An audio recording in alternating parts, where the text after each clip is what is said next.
Hi, I'm Brad, and it's November 11th, 2022. And I haven't done a video in a while, and I thought, hey, let's do something. It's usually hard to pick a topic, but I thought, well, it's an easy one today because it's Remembrance Day. And Remembrance Day is usually fairly easy. And what is Remembrance Day? Well, Remembrance Day is also known as Poppy Day. Did you know that? It's owing to the tradition of wearing a Remembrance Day poppy.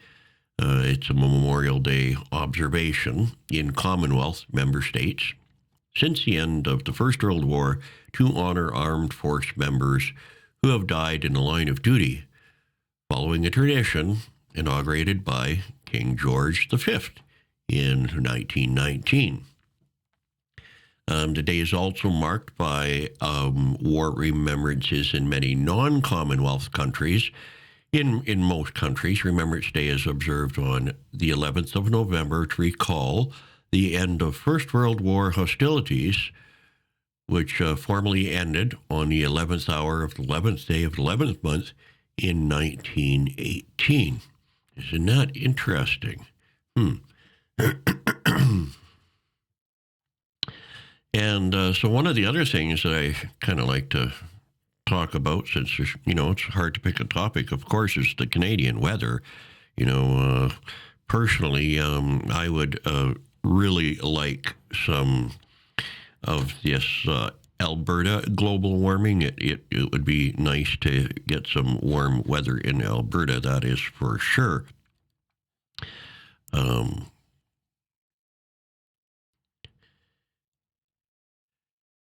what do we got for the weather? We got, let me see, in Hannah, right now, it's minus 20. And over here in Calgary, they've got minus 10. And let me see if we go up like this and go there. There's Edmonton at minus 15. Now, this was me a couple of weeks ago, and I'll tell you, the weather sure has changed a lot in a couple of weeks. That's for sure. And now that all the Halloween stuff is put away, and we'll honor Remembrance Day today. I usually don't bring up any Christmas stuff until after Remembrance Day. And I was looking here, and they got this Christmas desk decoration contest. I thought, well, isn't that a cool thing? If you're in an office and you want to bring up the morale of your office staff, you could have a Christmas desk decorating contest, I guess. That could be something that maybe you could work on. It's something that I don't know. I suppose we did a little bit of that when I was out at St. Crude. You'd hang up your, usually found a twig and sometimes put a battery and a couple of LEDs on it and that kind of thing. So we did have those kind of things that we would do. What else we got here? Oh, by the way, since Christmas is coming, all short people need to report to the North Pole immediately because Santa needs help. Sorry, I just had to throw that in there. How about that Powerball winner, eh? Oh my God. 2.04 billion Powerball winner takes home, what? 628 million after taxes. That's a lot off there, eh? So here we've got, they say it was won at Joe's Service Center. By the way, I guess he got $1 million just as an honorarium for being the business that sold the winning Powerball. And if we scroll down here, you'll see the lump sum is only about half the alluring top prize. If the winner picks the lump sum up to $2.04 billion, it drops to $997 million, and that's nothing to sneeze at. Of course, that is before taxes, where I guess that's where it comes up to that, what was it? You say $628 million there. Now, here's the thing. If you went for the 30 annual payments, that works out to about $68 million a year. Again, that's before taxes. I wonder how much taxes they take off that. If you took it that way, I wonder which way would be better, eh? Interesting. Something else on the news this week was Dan McCarthy. He had passed. He is, of course, it says here from October 1946 to November 8th on 2022. He was a Scottish vocalist and songwriter, best known as the lead singer for the hard rock band Nazareth. And it was founded in 1968. That's 7 years after I was born. And he was there until his retirement, touring with the band in 2013. I did enjoy Nazareth, that's for sure. It was, enjoyed that band. They made a lot of good songs. So I wasn't going to talk about politics, but, you have to talk about something on here. And are you happy with the way the UCP went there? I think they have a good team. Like, it's a quite a diverse team that they've got there. Toads and Gene and of course Smith and all of the others and their cabinet and that. I think they'll form a good government. At least that's what we hope, right? Excuse me. And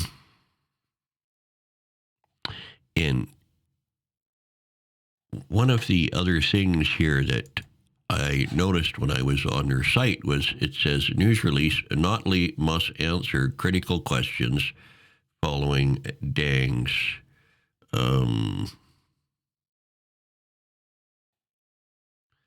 where is that?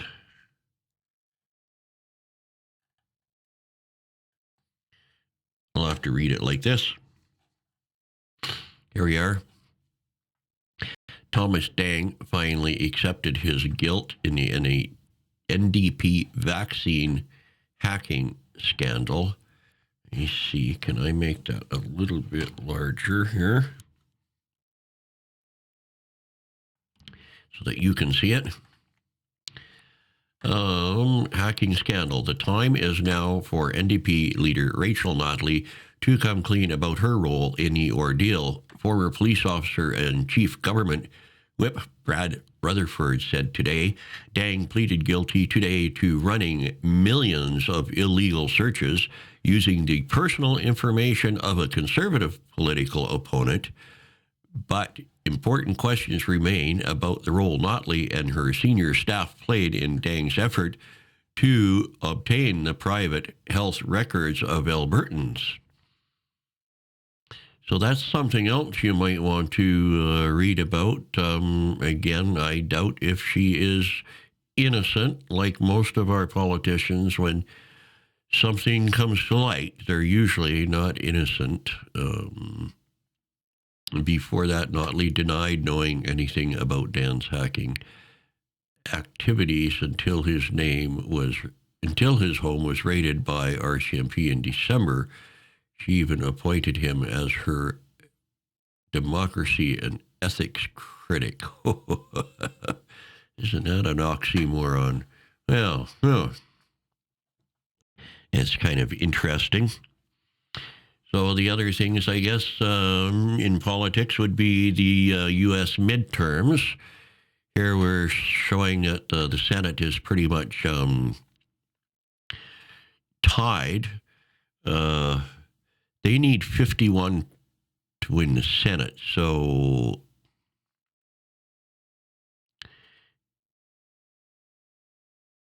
That's 3 needed there. And over here, to win the House, they need 218 there. And so they just need 7 more to win the House. Interesting.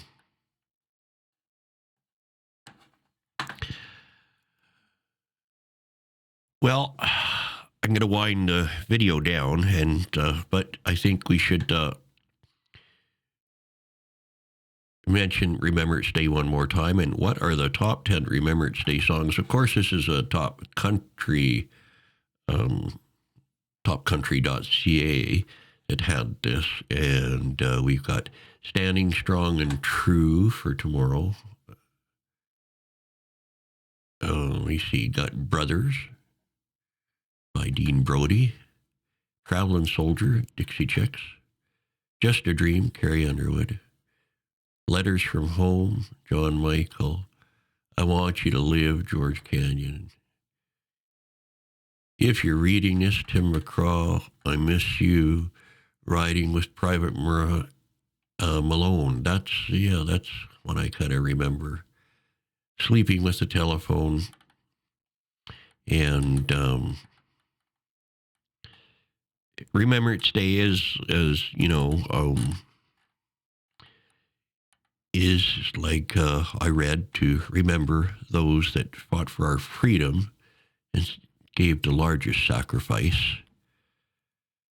And I don't think it will hurt in 29 minutes here to remember them.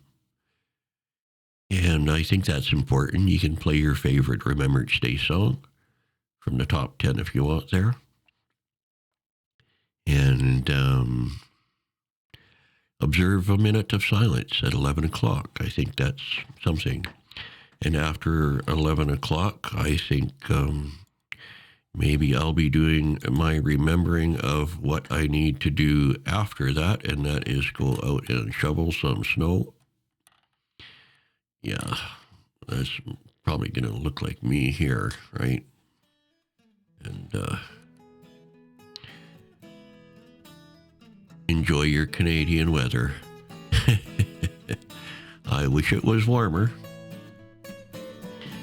Anyway, thank you very much for watching my short video here. I hope you have a wonderful, wonderful Remembrance Day weekend. And I hope you are well. God bless you. Bye for now.